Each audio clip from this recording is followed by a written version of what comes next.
Hello guys, welcome once again. स्वागत है आपका एक और नई वीडियो में। तो आज की वीडियो रहने वाली है वीज़ा रिफ्यूज़ल रीज़न के बारे में कि कौन से रीज़न हो सकते हैं जिसके कारण आपका वीज़ा रिफ्यूज़ हो सकता है, कौन सी गलतियां आपको नहीं करनी चाहिए।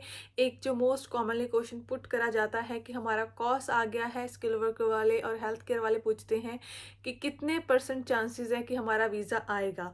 तो उसको भी हम डिस्कस करेंगे। तो अगर आपका ऐसा कोई भी डाउट है तो watch this video till the and so that कि आपको प्रॉपर इन्फॉर्मेशन। उससे पहले अगर आप मेरे चैनल को फर्स्ट टाइम विजिट कर रहे हो तो मेरा नाम है गुरप्रीत, आप देख रहे हैं you me and England's life.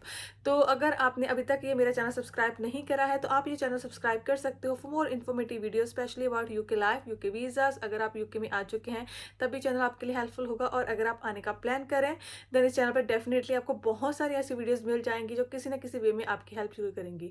So do subscribe guys if you are new to my channel. करते हैं आज की वीडियो।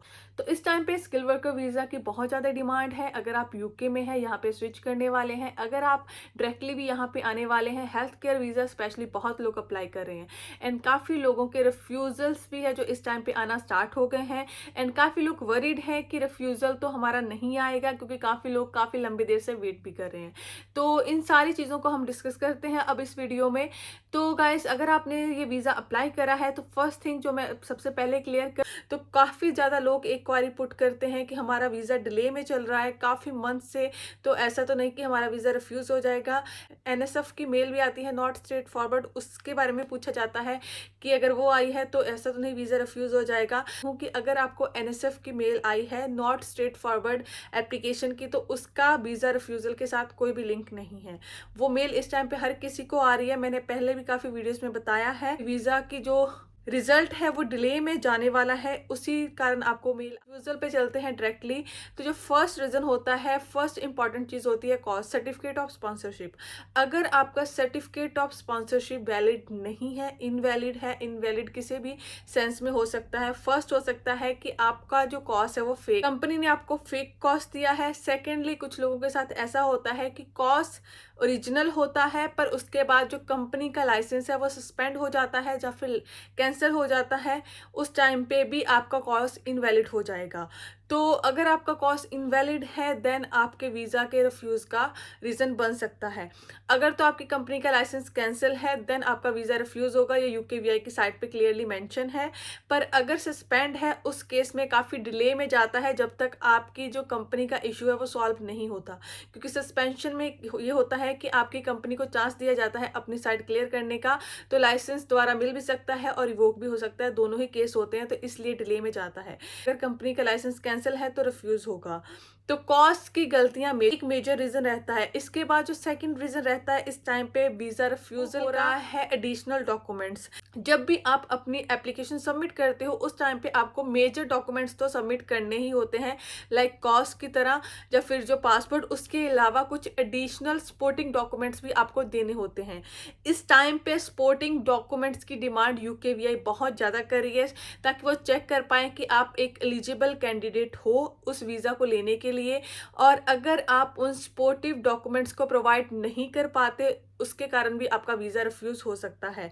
काफ़ी लोगों को इस टाइम पे सपोर्टिव डॉक्यूमेंट्स की मेल भी आती है। सपोर्टिव डॉक्यूमेंट्स भी 2 टाइप्स के होते हैं। एक तो जो डिपेंडेंट आते हैं साथ में स्पाउस वीज़ा अप्लाई करते हैं, उनको जो सपोर्टिव डॉक्यूमेंट इस टाइम पे मांगे जा रहे हैं वो उनकी मैरिज एंड रिलेशनशिप प्रूफ के हैं। उसके अलावा जो लोग नॉर्मल वीज़ा अप्लाई करते हैं या सिंगल भी, उसमें एक जो सबसे मेजर सपोर्टिव डॉक्यूमेंट इस टाइम पे मांगे जा रहे हैं वो क्वालिफिकेशन के डॉक्यूमेंट हैं कि आप उस जॉब के लिए क्वालिफाई कर रहे हो, उसका जो डॉक्यूमेंट है सपोर्ट करने के लिए आप सेंड करें। तो वो कुछ भी हो सकते हैं, आपकी डिग्री, आपकी एजुकेशन, आपका एक्सपीरियंस, जो भी आपसे मांगा जाए वो आपको प्रोवाइड करना पड़ेगा। और इन केस जो भी आप प्रोवाइड करते हो जो वीज़ा ऑफिसर है उससे सेटिस्फाइड नहीं होता तो आपका वीज़ा रिफ्यूज हो सकता है। तो जो नेक्स्ट रीज़न है वो है इनसफिशिएंट डॉक्यूमेंट या फिर फेक डॉक्यूमेंट।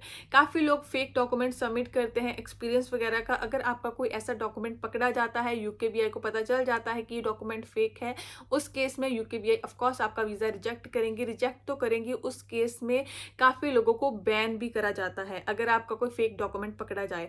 बैन में अब क्या होता है कि 10 ईयर के लिए आपका वीज़ा बैन कर दिया जाता है। देन आप यूके में वो सेम कैटेगरी तो क्या कोई और भी वीज़ा अप्लाई करने के लिए एलिजिबल नहीं रहते।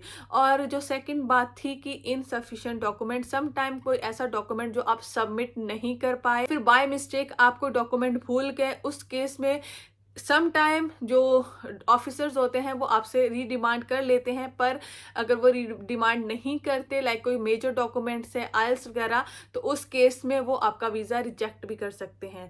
ये टोटली ऑफिसर पे डिपेंड करता है। तो जो नेक्स्ट रीज़न है वो है सैलरी रिक्वायरमेंट।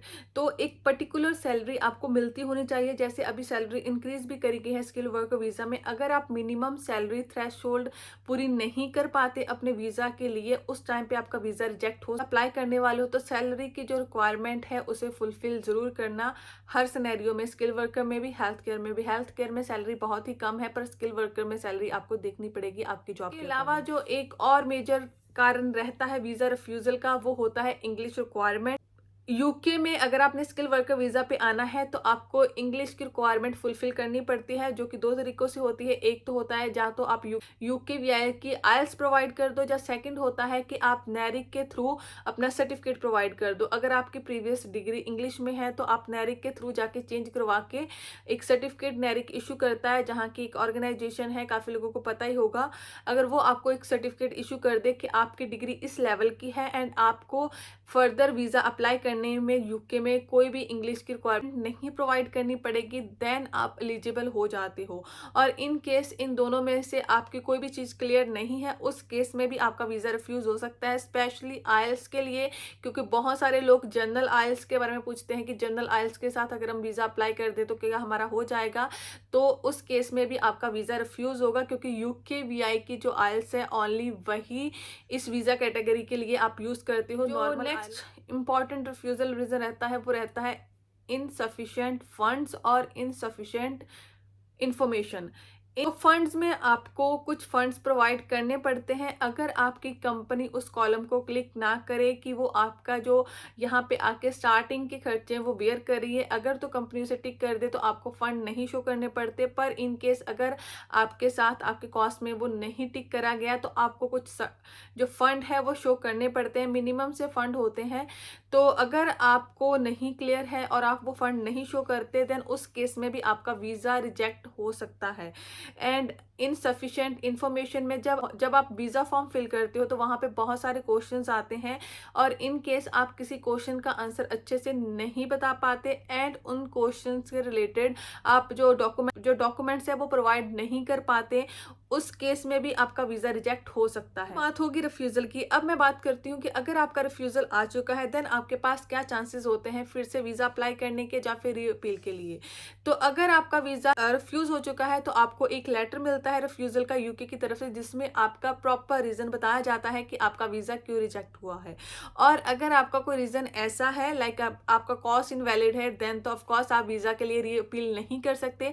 पर अगर कोई ऐसा रीज़न आता है जिसमें फंड हो या कोई ऐसा डॉक्यूमेंट्स इनसफिशिएंट लगे वीज़ा ऑफिसर्स को, या किसी ग्राउंड पे वीज़ा ऑफिसर ने वीज़ा रिजेक्ट करा हो, लाइक उनको लगे कि आप जेन्युइन नहीं है, उस केस में आप री अपील कर सकते हो। जो भी डाउट के कारण वीज़ा ऑफिसर ने आपका वीज़ा रिजेक्ट करा है, उस डाउट को क्लियर करके आप री अपील कर सकते हो। काफ़ी लोगों का री अपील का जो रिजल्ट है वो पॉजिटिव आ जाता है, पर काफ़ी लोगों का एक्सपीरियंस ये भी रहा कि री अपील का जो रिजल्ट है बहुत लेट आता है। तो आप एक चांस ले, तो उसमें क्या होगा कि अगर आपका वीज़ा एक्सेप्ट हो जाता है तो जो रिजेक्शन वाला एक चीज़ होती है कि आपका वीज़ा रिजेक्ट हो गया, वो काउंट नहीं होगा। पर इसके अलावा जो सेकंड ऑप्शन होती है आपके पास न्यू वीज़ा एप्लीकेशन की हो सकती है। आप न्यू वीज़ा एप्लीकेशन कर सकते हो वीज़ा रिफ्यूज़ल के साथ भी, पर उस टाइम पे आपको जो पीछे वाला रिफ्यूज़ल है वो उसमें मेंशन करना पड़ेगा। लास्ट थर्ड ऑप्शन भी होती है जुडिशियल रिव्यू की। ये बहुत ही कम करते हैं, क्योंकि इसमें क्या होता है कि आप अपने वीज़ा के अगेंस्ट केस करते हो यहाँ के कोर्ट में, और अगर आप उस रिव्यू को जीत जाते हो, अगर आप उस केस को जीत जाते हो, देन आपका वीज़ा आपको ग्रांट होता है। यहाँ पे जो यूके में आ चुके हैं लोग, काफ़ी लोग इस जो मेथड को यहाँ पे इम्प्लीमेंट करते हैं अलग अलग वीज़ाज़ में, पर अगर आप आउटसाइड यूके हैं तो ये थोड़ा सा डिफ़िकल्ट होता है आपके लिए यहाँ के सॉलिसिटर को फ़ीस दे के ये रिव्यू के लिए जाना। तो फर्स्ट जो ऑप्शन है वो लोग सबसे ज़्यादा यूज़ करते हैं, आप भी इन दोनों में से कोई भी ऑप्शन यूज़ कर सकते हो। एंड एक इम्पॉर्टेंट चीज़, आप पे बैन लगा हुआ नहीं होना चाहिए। लाइक अगर आपका कोई डॉक्यूमेंट फेक है जहाँ ऐसा कुछ है, उस केस में यूकेवीआई आपको 10 ईयर का बैन लगाती है कि मतलब 10 साल के लिए आप यूके को कोई भी वीज़ा अप्लाई नहीं कर सकते। आप उस बैन के अगेंस्ट भी रिव्यू डाल सकते हो, पर उस बैन के साथ एक नई वीज़ा एप्लीकेशन अब मैं बात करूंगी कि कितने परसेंट चांसेस होते हैं अगर आपका कॉस आ चुका है। कॉस स्किल वर्कर वीज़ा में एक मेजर डॉक्यूमेंट्स है, नो डाउट उसके बिना वीज़ा सबमिट नहीं हो सकता, वीज़ा की एप्लीकेशन ही सबमिट नहीं हो सकती। बोला जाता है कि अगर आपका कॉस्ट आ गया तो आपका 90% जो काम है वो हो चुका है, 10% वीज़ा की एप्लीकेशन सबमिट करना है। पर कोई भी आपको ऐसे इंश्योर नहीं कर सकता कि अगर आपका कॉस्ट आ चुका है तो आपका वीज़ा आएगा ही, क्योंकि इस टाइम पे इंटरव्यूज़ भी आ रही हैं काफ़ी लोगों की, काफ़ी लोगों से अलग से डॉक्यूमेंट्स भी मांगे जा रहे हैं। यूकेवीआई हर एप्लीकेशन को अच्छे से चेक कर रही है। ऑल दो जो कॉस्ट है वो भी यूकेबीआई ही प्रोवाइड करती है, पर कॉस्ट मिलने के बाद भी अच्छे से चेकिंग अब हो रही है हर एप्लीकेंट की। तो अगर आपका कॉस्ट आ चुका है तो इसकी कोई श्योरिटी नहीं है कि आपका वीज़ा 100% आएगा। सक्सेस रेट अच्छी है इस वीज़ा कैटेगरी की अभी तक, पर कुछ रिफ्यूज़ल आने स्टार्ट हो गए हैं। मेरे कमेंट सेक्शन में भी कुछ लोग कमेंट करते हैं कि उनका वीज़ा रिफ्यूज़ हो गया, कुछ का रीज़न तो लाइसेंस कैंसिल होना होता है, कुछ का कॉस्ट इनवैलिड। तो इनमें से अगर कोई भी रीज़न आपके साथ होता है जो मैंने पहले बताए हैं तो आपका वीज़ा रिफ्यूज़ भी हो सकता है। तो आप अपनी एप्लीकेशन सबमिट करवाओ, मेक श्योर करो कि आपकी कंपनी वैलिड है, आपका कॉस्ट वैलिड है एंड आपके पूरे डॉक्यूमेंट प्रॉपर हैं, एंड तभी आप अपना वीज़ा सबमिट कराओ। अदरवाइज रिफ्यूज़ल हो सकती है अगर इनमें से कुछ भी सही नहीं है। तो गाइस ये थी आज की वीडियो, काफ़ी लोग पूछ रहे थे तो मैंने ये वीडियो बनाई, होपफुली काफ़ी लोगों के लिए हेल्पफुल रही होगी। तो उसके अलावा आप मुझे फॉलो कर सकते हो, ऑन इंस्टाग्राम, आप मेरा फेसबुक का ग्रुप भी ज्वाइन कर सकते हो, पेज भी लाइक कर सकते हो एंड आप मेरा सेकंड चैनल भी सब्सक्राइब कर सकते हो। इन सारी चीज़ों का जो लिंक है नीचे डिस्क्रिप्शन में आपको मिल जाएगा। तो मिलते हैं नेक्स्ट वीडियो में, till then keep subscribing, keep supporting, bye.